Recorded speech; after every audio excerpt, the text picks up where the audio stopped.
Well, let's continue with a game of checkers part 2.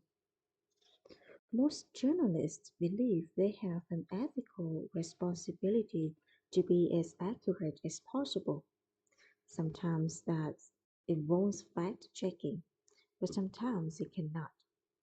Daily newspapers do not generally employ separate fact checkers. Reporters are expected to get facts right in the copy they submit.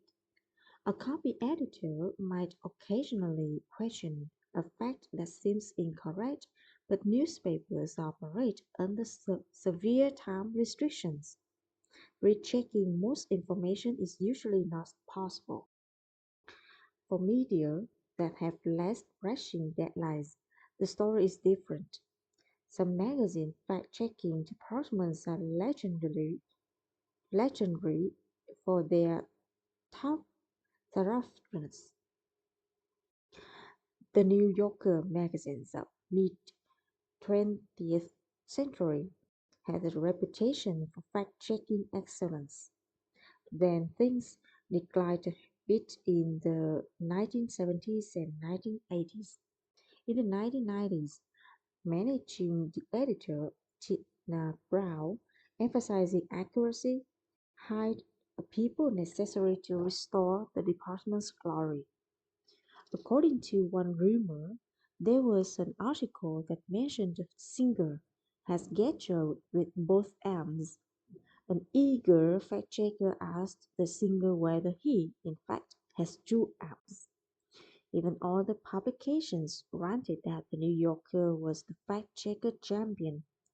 Jobs in the fact-checking department at the magazine became a desirable stepping stone to higher-level editorial jobs. In far more cases, fact-checking departments have been severely cut back or even eliminated. When that happens, the few checkers who remain cannot afford to spend much time on any one issue. As a result, some stories have slipped through the system, though they probably should have been dropped.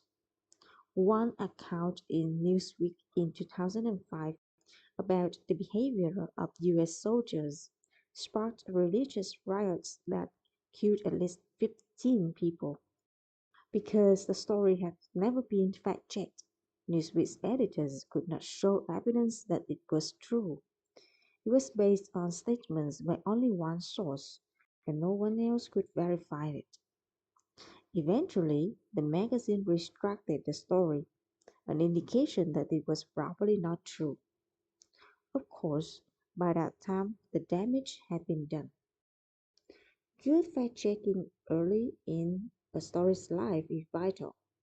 Any errors must be amended right from the start. Once one magazine or television station has reported a story, others will soon do the same.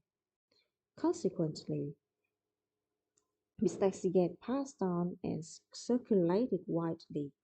Even if they are eventually discovered, they're very hard to remove from the realm of what everybody knows.